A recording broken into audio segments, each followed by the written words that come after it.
नमस्कार दोस्तों, मेरे चैनल कथा कोश पर आप सभी का स्वागत है। आज मैं आपके लिए लेकर आई हूँ माघ शीर्ष अथवा अगहन के महीने के बारे में कुछ महत्वपूर्ण बातें। पसंद आने पर चैनल को लाइक और सब्सक्राइब जरूर करें। इसके साथ ही आप हमें इंस्टाग्राम पर भी फॉलो कर सकते हैं। साथ ही दोस्तों, कमेंट सेक्शन में लिखकर अवश्य ही बताएं कि सुझाव आपको कैसे लगे। तो आइए आरंभ करते हैं। माघ शीर्ष या अगहन के महीने में भगवान कृष्ण की आराधना बहुत ही उत्तम मानी गई है। इस महीने किसी पवित्र नदी या सरोवर में स्नान करना बहुत ही पुण्यदायक माना जाता है। मान्यताओं के मुताबिक माघ शीर्ष महीने में मोटे कपड़े पहनना प्रारंभ कर देना चाहिए। अगहन में जीरा का त्याग कर देना चाहिए। अगहन के महीने में शरीर पर तेल मालिश करना बहुत ही उत्तम माना जाता है। ओम दामोदराय नमः। माघ शीर्ष मास के प्रारंभ में ही हम सभी को यह संकल्प लेना चाहिए कि अपनी दिनचर्या के दौरान आप किसी की न तो निंदा करें और न ही सुनें। अगर किसी भी व्यक्ति के मन में किसी की निंदा करने का विचार आए तो मन ही मन ओम दामोदराय नमः बोलकर अपने इष्ट को प्रणाम करें। इतना कहकर अपनी बात आरंभ करें। ग्रह क्लेश के कारण और निवारण।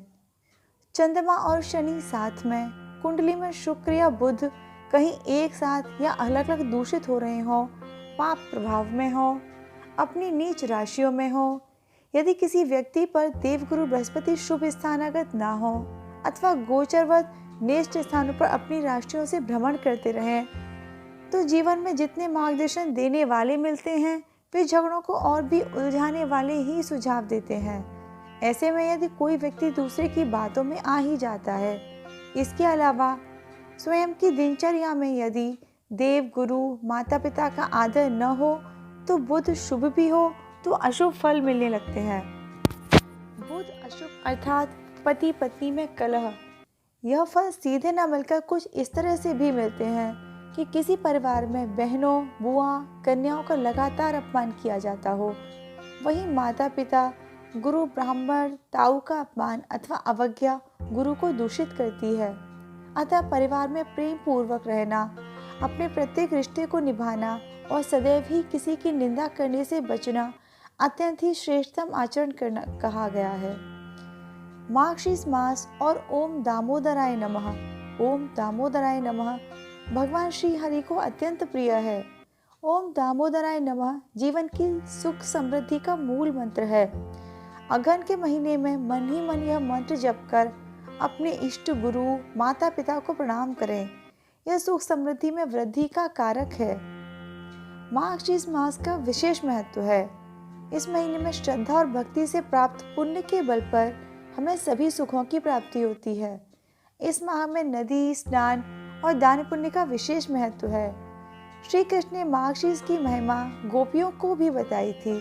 उन्होंने कहा था कि माघ शीर्ष माह में यमुना स्नान से मैं सहज ही सभी को प्राप्त हो जाऊंगा। तभी से इस माह में नदी स्नान का खास महत्व माना जाता है। कार्तिक पूर्णिमा के साथ ही 19 नवंबर को कार्तिक माह खत्म हो गया और 20 नवंबर से भगवान श्री कृष्ण का प्रिय महीना माघ शीर्ष या अगहन शुरू हो चुका है। माघ शीर्ष का महीना हिंदू धार्मिक पंचांग का 9वां महीना है। धर्मशास्त्रों के मुताबिक माघ शीर्ष का महीना अत्यंत पवित्र होता है। इस महीने से ही सतयुग का आरंभ भी माना जाता है। श्रीमद् भागवत गीता में भगवान श्री कृष्ण ने स्वयं कहा है, सभी 12 महीनों में माघ शीर्ष में स्वयं हूँ। इससे साफ पता चलता है कि यह कृष्ण का अत्यंत प्रिय महीना है। माघ शीर्ष को इसलिए कहते हैं अगहन। अगहन मास कहने के पीछे भी कई तर्क हैं। भगवान श्री कृष्ण की पूजा अनेक स्वरूपों में और अनेक नामों से भी की जाती है। इन्हीं स्वरूपों में से एक माघ शीर्ष भी श्री कृष्ण का ही एक रूप है। शास्त्रों में कहा गया है कि इस माह का संबंध मृगशिरा नक्षत्र से है। ज्योतिष के अनुसार नक्षत्र 27 होते हैं, जिसमें से एक है मृगशिरा नक्षत्र। इस माह की पूर्णिमा मृगशिरा नक्षत्र से युक्त होती है। इसी वजह से इस माह को माघ शीर्ष मास के नाम से जाना जाता है।